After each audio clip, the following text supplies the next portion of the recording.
Madiambal me fait l'honneur et l'amitié de m'ouvrir ses colonnes depuis presque 3 années pour une chronique, même si je ne suis pas journaliste, mais avec son équipe, ils me font cet honneur-là. Et ce livre-là est très, très important pour plusieurs raisons. Parce que c'est une chronique politique, une chronique de l'histoire, une chronique de la gouvernance d'un homme, M. Macky Sall, président de la République, et j'y reviendrai. Mais aussi c'est un livre sur le parcours des hommes d'État, sur les secrets, sur les confidences et sur l'intime de celles et ceux qui nous gouvernent. Et lorsqu'on est destinataire de la confiance des hommes d'État, des ministres et des chefs d'État à plus forte raison, on a la responsabilité de ne pas trahir cette confiance, de s'en montrer digne et d'être à la hauteur. Et c'est ça qui m'a particulièrement plu dans ce travail-là, parce que dès le début, Madiambal prend la précaution de nous dire qu'il a informé le chef de l'État ainsi que la Première Dame qu'il prépare un livre et que dans cette démarche-là, il serait appelé à divulguer certaines conversations privées. Et bien sûr, ils lui ont donné l'autorisation de le faire. Et je trouve que c'est un geste très digne, décent et très élégant. Et après avoir bouclé le manuscrit, il l'a partagé avec le chef de l'État et la Première Dame pour qu'ils lisent. Et c'est une posture de dignité, c'est une posture de hauteur qui tranche quand même avec ce que nous voyons maintenant dans notre pays depuis quelques années, parfois auprès de certaines personnes qui exercent des responsabilités. On parle toujours du qualificatif d'homme d'État. Et Madiambal a agi ici comme un homme d'État. Un homme d'État, ce n'est pas seulement quelqu'un qui est dans la politique, c'est quelqu'un qui sait faire preuve de certaines valeurs, d'une rigueur, d'une hauteur, d'une dignité et d'une décence, d'une courtoisie et d'une élégance républicaine. Nul secret n'est dévoilé ici. Ils sont dévoilés des conversations, des partages, des échanges.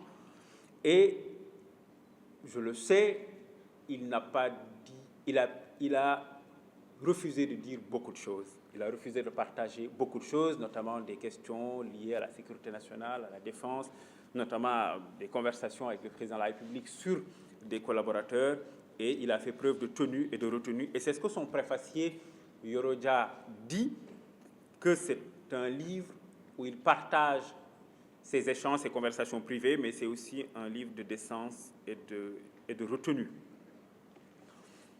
J'ai eu la chance, dans mon parcours, depuis l'École nationale d'administration, et je suis à côté de mon frère, mais aussi de mon camarade de l'ENA, président de l'association des anciens élèves de l'ENA, moi aussi à partager des conversations, à avoir des échanges, avoir des conversations privées avec des hommes d'État, des ministres. Et je sais ce que parfois des conversations, là où peuvent aboutir des conversations du soir entre des amis, et je sais aussi ce qu'il coûte à un homme d'État de ne pas tout dévoiler. Et ce livre est un exercice difficile, parce qu'on est toujours tenté d'en dire trop, on est toujours tenté d'en garder trop, et finalement, mais Madiambal a réussi quand même à nous produire un ouvrage brillant. Un ouvrage brillant, un ouvrage bien écrit, un ouvrage aussi qui nous renseigne sur les mœurs politiques de notre époque, qui nous renseigne sur les hommes qui nous gouvernent, qui nous renseigne aussi sur l'intimité familiale de M. le Président de la République, et nous dit, et nous offre un peu à voir celui qui est derrière le masque du Président de la République, c'est-à-dire l'homme Macky Sall. Et c'est là où je vais rentrer dans le livre très rapidement. Madiambal Diagne chronique la solitude insulaire dans l'exercice du pouvoir. Les hommes d'État sont très seuls. Nous sommes dans l'exercice de l'État s'accompagne toujours d'un esprit de cour, comme le disait notre Auguste aîné Dominique de Villepin, mais c'est aussi dans des moments de difficulté des exercices solitaires. Et il donne l'exemple de mars 2021, quand il voit le président de la République tout seul dans son immense palais, abandonné de beaucoup, dont certains avaient même commencé à avoir certaines velléités sur lesquelles je ne vais pas m'étaler davantage.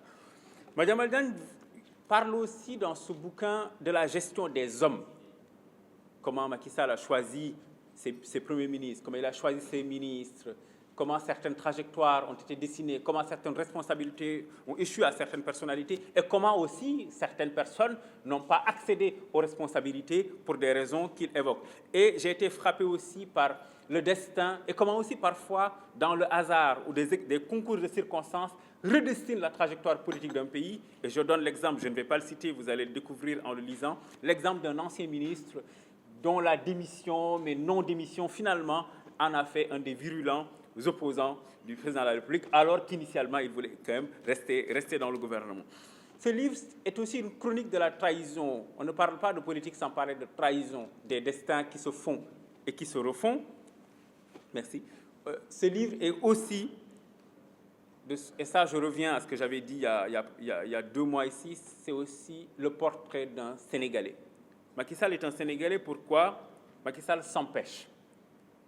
Et dans son discours du 3 juillet, discours historique, il dit, même si j'en ai le droit, je renonce à briguer une 3e candidature. Et Macky Sall a fait preuve de grandeur, a fait preuve de décence, et il s'empêche. Et comme je le disais il y a 2 mois, ici même, dans ce même endroit, un Sénégalais s'empêche. Et ce livre est aussi la poursuite d'une tradition de chronique politique des journalistes. Latif Coulibaly en a fait en France, Jacques Julliard, que nous avons perdu, qui nous a quittés récemment. Jacques Julliard, qui nous a quittés récemment, a fait François-Olivier Gisbert. C'est aussi un livre sur le compagnonnage presque intime entre les journalistes et les hommes politiques, les journalistes et les hommes d'État qui partagent des valeurs, qui peuvent nouer des amitiés, qui peuvent nouer des inimitiés. Et c'est un livre aussi sur les secrets. Et Madiambal Diagne nous montre qu'il sait garder des secrets, qu'il sait avoir une tenue, qu'il sait avoir une retenue. Et il nous divulgue des conversations privées qui sont très intéressantes. Il nous divulgue certaines conversations avec le président de la République, mais aussi avec certaines personnalités, ministres, opposants, hommes d'affaires, mais toujours pour témoigner à quelque chose qui est utile au débat public, à l'intérêt général, mais il fait aussi preuve de pédagogie. Jamais il ne cède à l'ego, à s'auto-congratuler, à dire oui, voyez, moi je sais, moi j'ai été au courant. Non, il nous décline des messages, il nous décline des conversations privées, mais toujours avec une tenue et une retenue, en ne se jamais donnant des airs, parce que juste peut-être que c'est aussi la décence de l'homme, c'est aussi son élégance, il ne sait pas faire. Je ne connais pas assez bien le président de la République, comme Yoro ou comme Madiambal, mais ce livre est salutaire parce qu'il nous laisse voir un visage, une personnalité que les Sénégalais gagneraient à connaître. Macky Sall est un homme c'est presque banal, Macky Sall est un homme gentil, profondément humain, un homme élégant et d'une excuse courtoisie. L'exercice politique étant ce qu'il est, la gouvernance étant ce qu'elle est, l'impossibilité de satisfaire tout le monde étant consubstantielle à l'exercice de l'État, mais aussi la prise de décision parfois douloureuse, parfois dure, incombe aussi au chef de l'État. Et ceci ne laisse pas transparaître un visage que peut-être nous connaîtrons dans quelques mois, que beaucoup connaîtront dans quelques mois. Et il est salutaire que Madiambal Diagne se livre à cet exercice-là pour montrer Macky Sall derrière le masque. Je vais finir par une note beaucoup plus personnelle. Je suis entouré de 2 personnes pour qui j'ai beaucoup d'estime, pour qui j'ai beaucoup d'amitié et pour qui j'ai beaucoup d'affection fraternelle. Beaucoup seraient étonnés, parce que beaucoup pensent que je complote avec Madiambal Diagne contre cette personne depuis très très longtemps. C'est la 3e fois que nous nous voyons. Et les 3 fois sont publiques. La première fois, c'était la présentation du dernier livre d'Ibou Fall. La 2e fois, c'était lors de la présentation de son livre sur Adji Sarr Ousmane Sonko. Et la 3e fois, c'est aujourd'hui. Nous ne nous sommes jamais vus, outre que ces 3 fois. Même si j'écris dans son journal depuis plus de 3 ans. Mais ce qui nous unit est beaucoup plus fort. Ce qui nous unit, c'est l'intérêt général. C'est ce qui reste quand tout a échoué. C'est l'écrin d'or. C'est le filon doré. C'est ce qui reste quand tout a explosé. C'est la République. Nous partageons la République, nous partageons la démocratie, nous partageons les libertés. Et comme le disait notre maître Yoro Bernard Stirn sur les bancs de l'ENA, la liberté, c'est quelque chose, c'est le questionnement dont les réponses ne s'épuisent jamais. Donc j'ai beaucoup d'amitié, j'ai beaucoup de respect pour Madiambal, j'ai beaucoup de respect pour son courage et j'ai beaucoup de respect pour ce qu'il fait depuis 20 ans avec le quotidien et dans le débat d'idées. À ma gauche, Yoro, que je connais Yoro depuis 2007 et il fait partie des personnes que je peux considérer comme des frères. Yoro Dia est mon frère et c'est quelqu'un pour qui j'ai beaucoup d'affection. Et je suis très heureux, et le hasard n'existant pas, je suis très heureux d'être entouré par ces deux grands frères-là. Je vous remercie. Nous vous présentons un livre. C'est peut-être une banalité, mais le fait simplement que vous preniez de votre temps et de l'intérêt pour vous déplacer me va droit au cœur et me comble de bonheur, et je vous en serai jamais assez reconnaissant. Je tiens aussi à saluer celle que Ibou Fall appelle Madame Mao, qui est dans le groupe de la bande des quatre, et qui a tous les traits de Madame Mao, c'est Henriette Nyankandé, que je salue, et je la remercie pour son amitié constante et sa fidélité. Je ne sais pas si l'autre élément de la bande des quatre, en l'occurrence Ibou Fall, est là, mais il devait être là. J'ose espérer qu'il n'a pas oublié le rendez-vous. Ah, il est là, me fait-on savoir. Merci donc à tous d'avoir répondu à notre invitation, de venir partager avec nous la découverte de ce nouveau bébé, Macky Sall derrière le masque. En fait, je l'explique dans une note d'avertissement pour dire que l'idée d'écrire ce livre a été assez spontanée chez moi. Simplement, j'ai fait un premier livre en juillet 2023, donc précisément le 24 juillet 2023. Ce livre s'appelait Ousmane Sonko Adji Sarr, l'histoire. Et dans ce livre, il y a peut-être une anecdote que j'ai racontée qui a suscité beaucoup d'intérêt au niveau du public.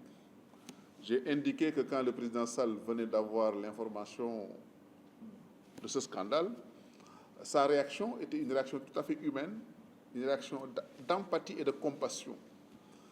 Et le fait de porter ça à la conscience publique a surpris du monde. Il y a eu une certaine fureur dans les réseaux sociaux. Les gens s'étaient agrippés sur cette petite anecdote pour se dire, mais écoutez, c'est peut-être pas le Macky Sall qu'on s'imaginait, ou bien c'était peut-être le Macky Sall auquel on était habitué. J'ai dit, mais il y a donc erreur sur la marchandise. Parce que moi, l'homme que je connais, il est foncièrement celui-là. Il est plus celui-là que l'autre image qu'on voudrait garder de lui, ou bien qu'on s'imaginerait qu'il était. Et là, il a fourmillé dans ma tête de nombreuses anecdotes, de nombreuses situations qui me semblaient nécessaires de partager avec le grand public. C'est ce qui a expliqué simplement que je me suis dit, écoute, notre président doit être mieux connu par ses concitoyens. Et je me fais le devoir de porter un témoignage. Donc c'est un livre de témoignage. Mais, comme l'a dit Hamidou, c'est un exercice très difficile. Témoigner sur un chef d'État, partager avec lui son intimité, partager avec lui des réflexions ou des discussions, les livrer au public peut paraître incongru, peut paraître même déloyal, peut paraître irrévérencieux ou peut-être à la limite indélicat. Je me suis dit, mais écoutez, Monsieur le Président, voilà les réactions qui ont été suscitées par mon premier livre. J'ai le sentiment qu'il y a quelque chose qui cloche. Et autant que possible, j'aurais bien aimé raconter le Macky Sall que je connais. Pour le faire, je serais bien obligé aussi de trahir des discussions que nous avons eues ensemble. Je serais bien obligé de parler de cette intimité que j'ai eue avec vous, avec le couple présidentiel dans les discussions personnelles. Je suis obligé aussi de révéler des situations dans lesquelles vous vous étiez comporté strictement en humain, authentiquement en humain. Et si je le fais, quelque part, ça peut ne pas être bien, ne serait pas convenable de ne pas vous en parler préalablement. Et tous les deux m'ont dit, mais écoutez, vous pouvez y aller, on sait que c'est de bonne foi et si ça peut susciter de l'intérêt pour le public, pourquoi pas. Donc j'ai eu ce feu vert de la part du couple présidentiel pour faire cela. Et j'ai fait un travail que j'ai voulu exhaustif parce que je veux être exigeant vis-à-vis de moi-même, exigeant vis-à-vis de ma production exigeant vis-à-vis de la critique. La preuve, quand j'ai sorti le premier livre, je vous prends à témoin, personne ne s'est levé pour démentir une information ou une affirmation contenue dans ce livre. J'ai voulu être rigoureux, systématique, et que toute information soit vérifiée et systématiquement confortée par les canaux de vérification d'une information ou bien les critères ou les standards professionnels. J'ai voulu rester sur le même tempo, en voulant être exhaustif, en voulant être précis, et à chaque fois, comme on dit en Wolof, wax day am seede. J'ai tenu à ce que ce soit un principe immuable dans le travail que je viens de faire. C'est un travail important. Peut-être que j'ai écrit dans... Peut-être... j'ai pas eu de difficulté à le faire, sincèrement. Le livre est sorti le 24 juillet. J'ai écrit ce livre-là en 2-3 semaines. Je crois que quand j'ai présenté le manuscrit à Amidou en lui disant « Mais écoutez, je vais à l'imprimerie, si tu peux me relire ça rapidement. » Il dit « Déjà ?» Je lui dis « Ah oui, bien sûr. » Peut-être que tout ce qui se conçoit bien s'annonce clairement et se dit aisément. Comme disait un grand poète ou un grand écrivain, je ne sais plus, c'est de qui. Mais en réalité, c'est la Bruyère. Comme vous savez, c'est bon d'être entouré par de grands esprits. On ne se trompe jamais sur ses références littéraires ou sur ses références scientifiques. Donc j'ai eu cette inspiration, je me suis jeté à l'eau, j'ai produit ce livre. Et pour dire honnêtement, après l'avoir fait, après l'avoir relu, toute fausse modestie à part, j'en suis très content et satisfait. Par rapport à l'exhaustivité de l'information, par rapport à l'intérêt que ça peut susciter pour le grand public, mais surtout, j'ai senti que j'ai rendu justice quelque part à un homme. J'ai rendu justice quelque part aussi à ce qu'on appelle l'ingratitude de l'exercice de la mission d'État ou de la fonction d'État. Vous pouvez être à une posture, à une position d'État, accablé par tout le monde, invectivé sur des choses qui peuvent parfois être totalement fausses, et que vous ne pouvez pas répondre, que vous ne pouvez pas dire un mot. Vous restez stoïque, vous encaissez des coups, ainsi que vos proches, vos familles, sans pouvoir établir la vérité des faits. Surtout que l'acteur politique n'est peut-être pas toujours un modèle de loyauté ou un modèle de sincérité ou un modèle de franchise ou d'honnêteté. Il se trouve que les acteurs politiques peuvent avoir des postures qui sont totalement à l'opposé de ce qui s'est réellement passé. Donc je pense que si ce livre-là peut trouver un intérêt à rétablir certains faits historiques, c'est de l'histoire contemporaine en quelque sorte. Mais c'est des situations que nous avons vécues. D'aucuns en ont leur perception, qui peuvent être justes. D'aucuns aussi savent la vérité des choses sans pourtant pouvoir le dire. Je pense qu'aujourd'hui, l'occasion est donnée sur certaines grandes décisions de l'État du Sénégal ces dernières années de pouvoir rapporter un éclairage nouveau ou bien peut-être un élément de témoignage, je dois plus dire un élément de témoignage plutôt qu'un élément de confirmation ou d'explication. C'est quelque part un homme qui peut-être ne pas être neutre. Je crois que je n'ai pas la prétention de vouloir être neutre, mais j'ai la prétention de vouloir être objectif et d'être honnête dans la relation ou dans le rendu factuel. Et c'est ce qui me conforte dans ce que j'ai fait dans cet ouvrage.